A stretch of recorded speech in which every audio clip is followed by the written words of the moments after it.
एक विजयपुर नाम के राज्य में विक्रम सिंह नाम के राजा राज करते थे।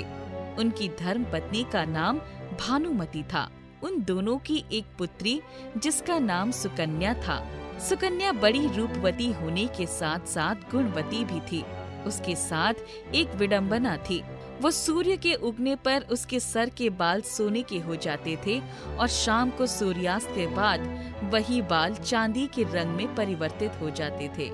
यही कारण था कि सूर्यास्त होने के पहले ही सुकन्या अपने शयन कक्ष में अकेली चली जाती थी। वो किसी को अपने चांदी के बाल नहीं दिखाना चाहती थी।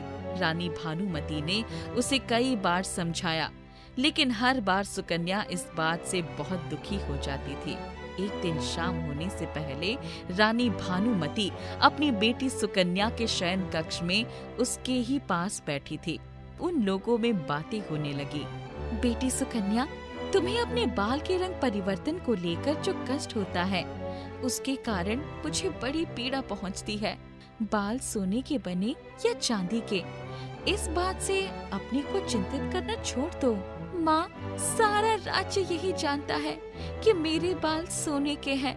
यदि किसी ने इन्हें चांदी के रूप में देख लिया तो मेरी बड़ी बदनामी हो जाएगी। मुझे मेरे सोने के बाल बहुत अच्छे लगते हैं, जबकि चांदी के सफेद बाल कभी अच्छे नहीं लगते। बिटिया, इसमें बदनामी की क्या बात है? इसमें तुम्हारा कोई कसूर नहीं है। ये तो तुम्हें जन्म से ही मिला है। सोने की अपनी सुंदरता है और चांदी का अपना सुंदर महत्व है। माँ, आज तक ये बात समझ में नहीं आई कि सूर्यास्त के बाद ही मेरे बाल चांदी के क्यों बन जाते हैं। बिटिया, इसका कारण तो मुझे भी ज्ञात नहीं है।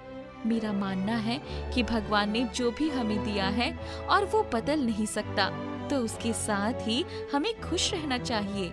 माँ बेटी की बातें चल ही रही थी कि सूर्यास्त हो गया और सुकन्या के सुनहरे बाल चांदी के हो गए।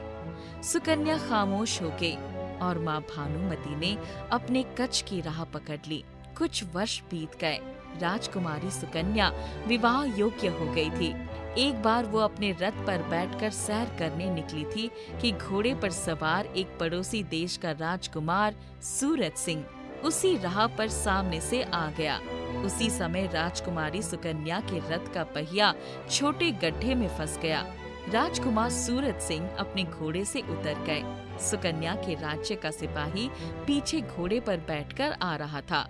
वो सिपाही साथी की मदद लेकर रथ को आगे निकालने का प्रयत्न करने लगा, लेकिन रथ का पहिया नहीं निकल पाया। राजकुमारी साहिबा, यदि आप थोड़े समय के लिए रथ से उतर जाएं तो रथ का पहिया निकालने में आसानी होगी।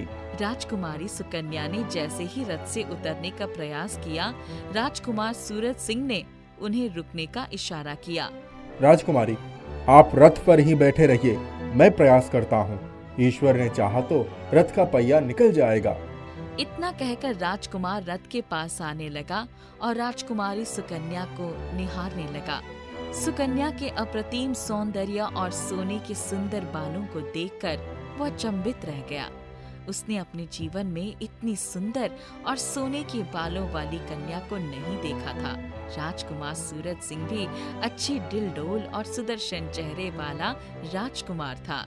राजकुमार ने अकेले ही पहली कोशिश में ही रथ के पहिए को गड्ढे से निकाल दिया। राजकुमारी सुकन्या, सारथी और सिपाही उससे आश्चर्यचकित होकर देखते रहे। राजकुमारी सूरज सिंह के शारीरिक बल की कायल हो गई। राजकुमार सूरज और राजकुमारी सुकन्या दोनों एक दूसरे के प्रति पूर्ण रूप से आकर्षित हो गए थे। राजकुमार शान से अपने घोड़े पर बैठकर वहां से निकल गया। इसी बीच सिपाही की नजर रथ के पहिए के पास पड़ी, जहां राजकुमार की एक हीरे की अंगूठी गिरी हुई पड़ी थी। ईमानदार सिपाही ने वो अंगूठी राजकुमारी सुकन्या के पास दे दी। राजकुमारी साहिबा, ये रत्ना जड़ित अंगूठी राजकुमार की ही होगी। वे जब रथ का पहिया निकाल रहे थे उसी समय यहाँ गिरी होगी। मैं इसे बहादुर राजकुमार के पास भिजवा दूंगी या इसके बारे में कहलवा दूंगी। इतना कहकर राजकुमारी बड़े ही भाव से उस अंगूठी को निहारने लगी। उसे वो अंगूठी बड़ी प्यारी लग रही थी। राजकुमार सूरज सिंह जब अपने राज्य में पहुंचा तो उसे बार बार राजकुमारी सुकन्या का ही ख्याल आ रहा था। सुकन्या का चेहरा उसकी आंखों के सामने नाच रहा था। अचानक उसने अपने हाथ को देखा तो अंगूठी खो जाने की बात स्पष्ट हो गई।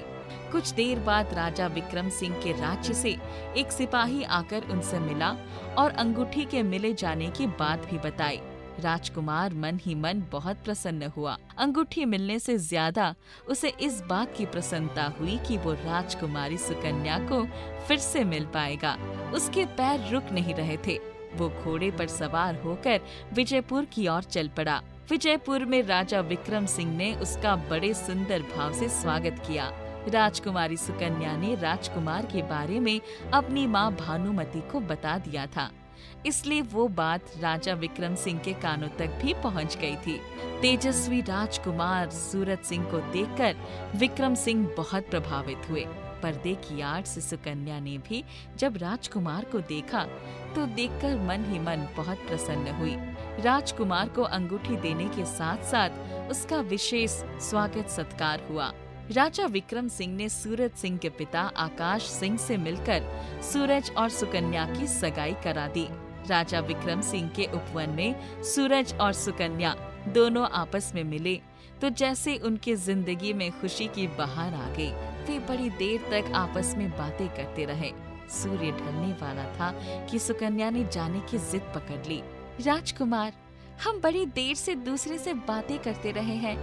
एक दूसरे के बारे में बहुत सारी बातें जान चुके हैं। कुछ अब कल के लिए भी बाकी रहना चाहिए। मुझे अब चलना चाहिए। राजकुमारी साहिबा, अभी तक तो हमने आपको जी भरकर देखा भी नहीं है। ऐसा लगता है अभी अभी आए थे और अभी जाने की बात हो गई। माँ ने कहा था सूरज जाने के पहले घर आ जाना। मुझे जाना ही होगा। सूरज ने जान लिया कि माँ के नाम का बहाना बनाया जा रहा है, फिर भी उसने मना नहीं किया। इस तरह वो रोज मिलते रहे और सूर्यास्त के पहले सुकन्या अपने महल चली जाती थी। एक दिन सूरज और सुकन्या बातों में इस तरह खो गए कि सूर्यास्त होने का पता भी नहीं चला। चारों तरफ दीपों की रोशनी फैल गई। राजकुमारी का सुनहरा बाल चांदी के रंग में बदल गया। उसे अचानक इस बात का आभास हुआ और वो भय के कारण उठकर भागने लगी। राजकुमारी, इस तरह क्यों परेशान हो रही हो? ऐसी कौन सी मुसीबत आ गई? सुकन्या अपना सर छुपाने लगी। राजकुमार ने उसके चांदी के बाल देख लिए थे। वो समझ चुका था कि बालों के रंग परिवर्तन के कारण राजकुमारी शर्मिंदा हो रही है। राजकुमार ने सुकन्या को प्यार से बिठा लिया। देखो सुकन्या, मैं सब कुछ समझ गया हूँ। अब तुम तनिक सी भी चिंता मत करो। सूर्य की रोशनी में तुम्हारे बाल सोने की तरह चमकते हैं, तुम्हारी सौंदर्य की छटा बिखेरते हैं। सूर्यास्त के बाद सूरज की विदाई हो जाती है और आकाश में चांद और सितारे आ जाते हैं और अपने श्वेत और शीतल प्रकाश को फैलाते हैं। यही परिवर्तन हमें अच्छा लगता है। जिस तरह से प्रकृति का परिवर्तन वातावरण को सुंदर बना देता है, उसी तरह से तुम्हारे ये चांदी के बाल भी तुम्हारे सौंदर्य की शोभा बढ़ा रहे हैं। तुम्हारे प्यारे बालों से सुंदर खुशबू फैल रही है और शीतलता का प्रभाव चारों तरफ महसूस हो रहा है। राजकुमार की बातों ने सुकन्या पर बड़ा ही सुंदर प्रभाव दिखाया और उसके मन का भय सदा के लिए दूर हो गया। वो प्रसन्न हो उठी। चांदनी रात में चांद के सामने उसके चांदी के बाल उसकी खूबसूरती में चार चांद लगा रहे थे। उसका प्यार परवाना चढ़ा। वो दोनों सदा के लिए एक दूसरे के अनुपम प्यार की प्यारी डोर में बंधकर विवाह बंधन में भी बंध गए।